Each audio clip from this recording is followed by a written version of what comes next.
tomorrow! Hello everybody, welcome to this week's 7 Minutes of Science, coming to you from an Eddie Edwards who is recovering still from a horrible flu that took him off air last week. If you don't believe me, I'm still slightly deaf in this ear and I have no sense of taste, so people out there who watch this regularly and know about my choice in clothes will already be aware that I usually have fantastic sense in taste. Or more accurately, I usually have to pick tops that make sure the background doesn't strobe too. Anyway, without further ado, let's jump into this week's top science stories in 3, 2, 1, let's go. Okay, Monday, of course, brings us the incredible news that this picture has been taken. That is a picture of light behaving as both a particle and a wave. Now, that's at the same time, which is pretty fascinating. I think you'll agree. Now, it's been known for some time, well, I'll say sometimes, since Einstein, that light behaves as both a particle and a wave. But this is the first picture of it doing both at the same time. How do you get a picture like this? Well, you need to fire photons at a nanowire in a circle. That hits it, the wave spreads out along both directions, collides, creates a stable wave platform. You can then fire photons close to fire electrons close to that wave, and they will also get bent off, and that's how you can observe both the particle and wave-like behaviour of light simultaneously at the same time. It's been known for some time that white light does both of these things. This is the first image of it doing both at once, which is pretty cool, pretty amazing, and yet further proof that Einstein kind of knew what he was talking about when it came to his sciencing. So props to Einstein, you were right again. He'd probably been more right than most people in history, so he really doesn't need that. Tuesday brings us great news for badgers, which is that the ridiculous and stupid badger Cull is about to be made even more ridiculous and stupid because a group out of China have managed to genetically engineer the Frisian Holstein breed of dairy cattle so that it cannot get TB, or at least is incredibly much more resistant to it. Now, I've spoken about the badger Cull having no scientific basis. I've spoken about it being completely retarded as a policy, and it just doesn't make sense and it doesn't work. And this will be the extra proof. But this is the problem. You're going to see a lot of people who are against genetic modification because, ooh, it sounds weird. Well, yeah, it does sound weird, and it does sound a little bit freaky, but you know what? You're the product of genetic modification, I'm the product of genetic modification. It's just we let the universe out there do all the modifying, rather than taking it upon ourselves to modify us and the things around us to do helpful and useful things. In this case, stopping TB in cattle, meaning we don't have to murder innocent creatures. So let's do that and not worry too much about ridiculous fear-mongering. Okay. Wednesday's big story, of course, is more bad news for bees. As you're aware if you watch this show, bees are currently dealing with problems such as pesticides, diseases being transferred from commercial bee populations, as well as a loss of habitat.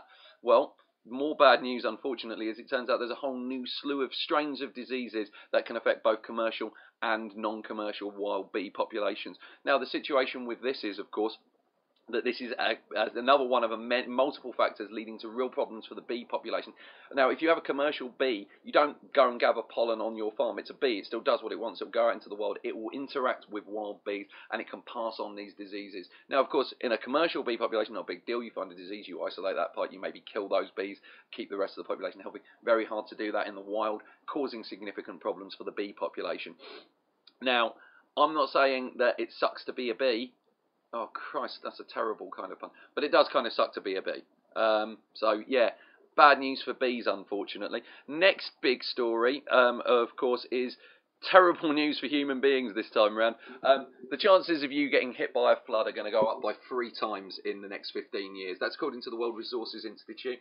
Now, when I say the chances of you getting hit by a flood, what do I mean by that? Well, due to the increase in sea levels that is going to occur due to global warming and the increase in extreme weather which can lead to flooding, we're going to see more flooding of the coastal areas of the world. Now, coastal areas have a disproportionately high number of human beings living in them. It's very rare that you can build a city that far away from water supply, unless, of course, you're an idiot and you want to build a place in the desert where you can fill with casinos.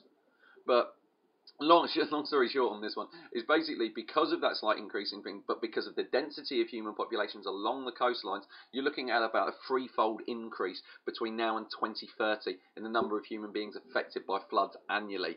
That's kind of terrifying, and maybe we should do something about global warming. Can we all get on board on that one? No, well, let's say all get on board. Unfortunately, Americans aren't going to be much help, are they? So, on to Friday's big story. Friday's big story is a little bit of good scientific news. See this picture here? That is a little picture of Ceres. Ceres is a dwarf planet, one of the largest objects in the asteroid belt between Mars and Jupiter. This, and Vesta is the other one. Probe has already visited that, but this is the Dawn probe. NASA's Dawn probe is now about to approach Ceres. Give us a proper understanding of what it is. Now, this is a protoplanet. Now, I've heard some sources call this a failed planet. The implication being that it hasn't cleared its area, it hasn't become a full-size planet. Let me point out, that argues, of course, that our solar system is done. And science is never done, the universe is never done, it's always moving and evolving. And in this case, this is a planet in the process of clearing its area. It's in the process of becoming a full planet. Who knows what the future will hold for Ceres or Vesta? Maybe the two will collide, maybe we'll get some crazy new planet in our solar system at some point in the future. Would be fun, would be cool. Can't wait to see the data that NASA get from this probe.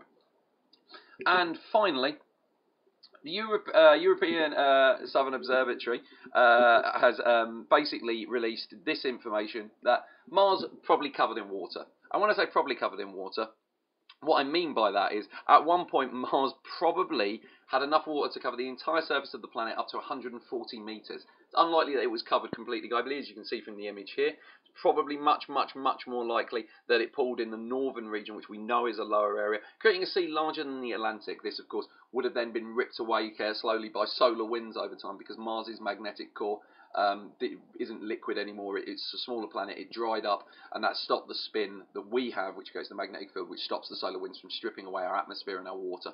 So, I mean, it's a pretty cool image, and it's nice to know that there was water there. Maybe there was life there at one previous point. And finally, in what can only really be described as insane news, Glasgow might be getting a spaceport. What I mean by that is that the British government has released its shortlist of places to build a space store. Campbelltown, Glasgow, Prestwick and Stornoway in Scotland, Newquay in England and Llanbedr in Wales. So these are places that already have airfields that might be used as a place to land spaceships in the future. Because after I travel back from space, I want to land in Glasgow. I'm sorry, this is where aliens might land if they came to visit the UK. Glasgow and Wales. Jesus Christ.